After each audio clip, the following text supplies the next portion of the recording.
Urashima Taro is one of Japan's oldest and most treasured folk tales. The story has been passed from one generation to another and is still an old favorite. Today, the Japanese people try to combine the best of Western and Japanese ways of life. They eat both Japanese and Western foods, read both Japanese and Western books, and wear both Japanese and Western clothes. The people love beauty, and many take vacation trips to admire the beautiful trees and flowers of their country. They often travel in large groups, and sometimes a whole school class takes an overnight trip. Japanese children go to school and study many of the same subjects as students in the United States, but more time is spent on reading and writing because the language is so difficult. The Japanese borrowed the Chinese system of writing as well as many Chinese words. The writing includes symbols, which were once picture words. Long ago, when Japanese children asked questions, many times the elders would tell a story to explain the answer. The children often asked about the life of a prince or a princess. When they asked why they too could not live like royalty, their parents answered by telling them the story of Urashima Taro. And they began by saying, "Mukashi, Mukashi."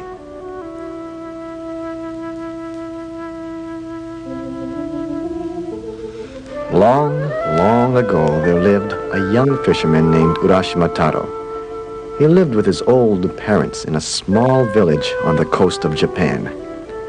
Taro's father had been a fisherman before him and had taught him the skill and knowledge of fishing. But now, since his father was too old and too tired, Taro became the fisherman of the family. Everyone in the village knew Taro was a great fisherman, but he was also known for his kind heart. He would chat with the young, the old, and the lonely, bringing a little joy into their lives.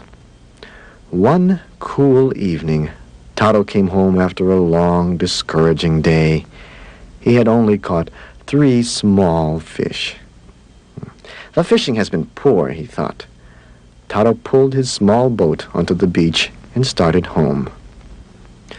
On his way, he heard some children laughing excitedly. He saw them tormenting a small sea turtle. "If you keep poking at that sea turtle, it'll die," called Taro. The children paid no attention and continued teasing the creature. Then Taro thought of a better way to deal with the mischievous children. "What if I trade you my fish for the turtle?" asked Taro. The children looked at each other, then looked at the sea turtle, and they cheered. "It's a deal." So, Taro handed the children his day's catch in exchange for the turtle's safety. The children ran off into the distance, laughing and chattering about their great bargain. Taro knelt down and gently picked up the small, shivering turtle. "I will return you to your home in the sea," said Taro. "I am sure you will be much happier there." Taro walked to the edge of the water and carefully coaxed the turtle into the gentle waves. He waited until the turtle disappeared far in the distance. And then he headed home with an empty basket. The next morning, as always, Taro rowed out to the open ocean. As he sat and waited for a fish to come, the soft waves splashed against the sides of his boat. It was very quiet and peaceful. Suddenly, he heard his name ring out in the ocean breeze. He looked around, but there were no other boats in sight. "I must have heard the cry of a seagull," thought Taro, and he went back to his fishing. Again, he heard his name, this time clear as a bell. He looked around again. He saw a sea turtle swimming alongside his boat. "A sea turtle calling my name?" chuckled Taro.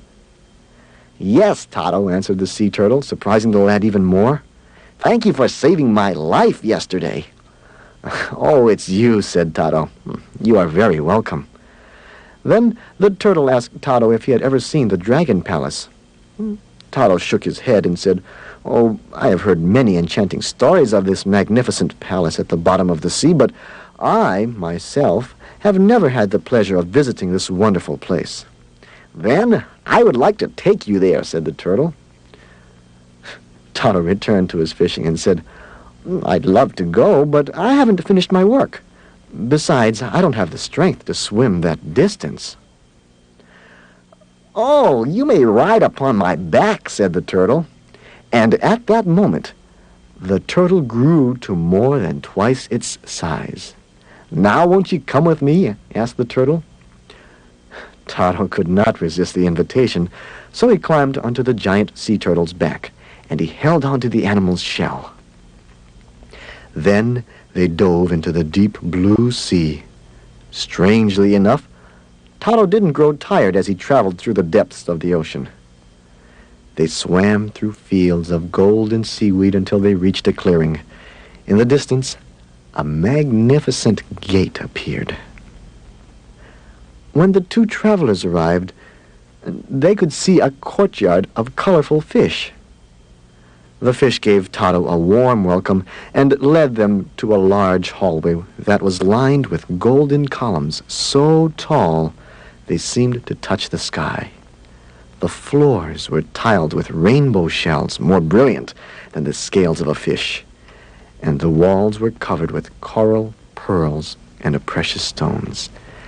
Never before had this fisherman seen such beauty and elegance. A lovely princess appeared. "Welcome to my father's palace, Urashima Taro. The sea turtle has told me of your kindness, and I'm so glad you have decided to come." Her voice echoed through the chambers like a melody. She led him to a large table covered with elegant trays of delicious foods. Such a marvelous feast for a mere fisherman, thought Taro. Court musicians filled the room with beautiful music. Taro spent many enchanted hours at the Dragon Palace. Each day brought new pleasures to behold, and every wish Taro ever had came true. He was so happy there, he forgot everything. 3 days slipped by before he even gave a thought to the home he left behind, his parents, or his life as a fisherman. One day, the princess led Taro to a large viewing room. On each wall was a window, and each looked out on the beautiful garden that surrounded the palace. "This is a timeless garden where the 4 seasons can be seen at once," said the princess. Taro looked through the east window and saw spring. Cherry trees were in full bloom, and a fresh aroma filled the air. Through the south window, Taro saw the warmth of summer. A carpet of grass with lush green trees bearing fruit that was so ripe he could almost taste its sweetness. Looking through the west window, Taro could see the trees of autumn. The warm-colored leaves tossed and floated against the sunset sky. Then a cold wind blew into the room, and Taro turned toward the north window. His heart fell, for the cold winter scene reminded him of his own village. A chill ran down his back, for now he realized how much he missed his life as a fisherman. He slowly turned to the princess and explained that his parents must be worried, and it was time to go home. The princess began to weep and begged Taro to stay, but Taro shook his head in sorrow, for he knew he had already stayed much too long. The princess handed him a shiny black lacquered box tied with a red silk cord. "Taro, you must take this box as a token, but please never open it, for it contains something very precious." Taro promised never to open the box and waved farewell as he left the palace. The turtle carried Taro back through the sea to the shore of his village. Taro walked slowly along the same shore he had walked many times before, but something seemed different. The hills and shore were the same, but there were many new houses he had never seen before.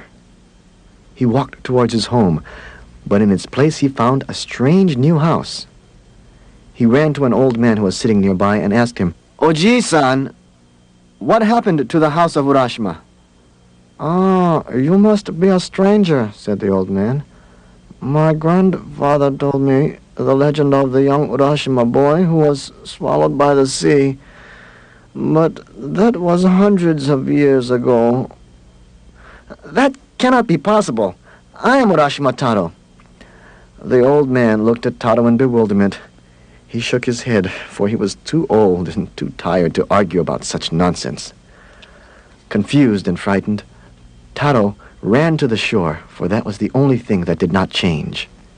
He was comforted by the lonesome pounding of the surf. Perhaps the sea turtle will return, Taro thought. He waited and waited, but the turtle did not appear. There's no hope. Then he remembered the black box. Perhaps this will take me back to the palace. Although he had promised not to open it, he slowly untied the red silk cord and carefully lifted the lid. A strange cloud of mist drifted out and brushed against Taro's face, then floated away into the sea breeze. Bewildered, Taro looked into the empty box. Suddenly his face grew wrinkled. His dark black hair turned snowy white. His youthful body grew old. Now Taro understood. The box had contained his youth. Moments ago, Taro was a strong young man, but now he sat alone on the beach, a very old man.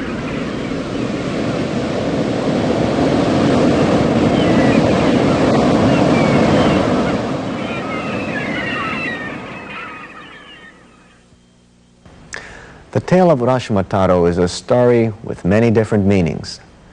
Some say the moral of the story is never break promises. Others say the moral is that fortune and money do not always bring happiness, and that true happiness comes from the family, the home, and the heart. Still other people say there is no moral at all to this story. It's just a story which will make you feel happy and make you feel sad. Urashima Taro is one of many folk tales from Japan.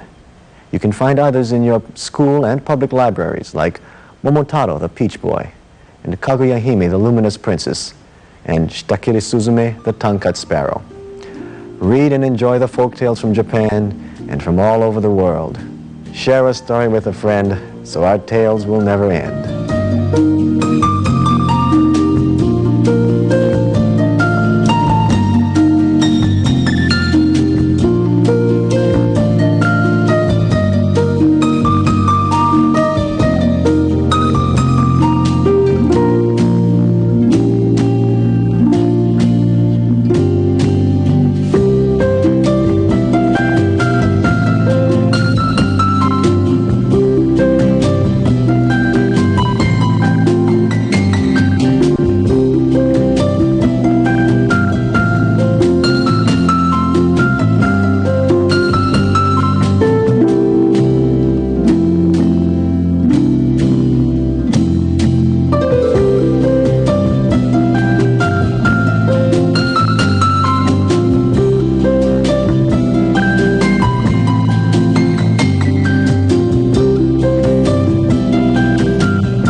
The preceding program was funded in part by a grant from the Corporation for Public Broadcasting.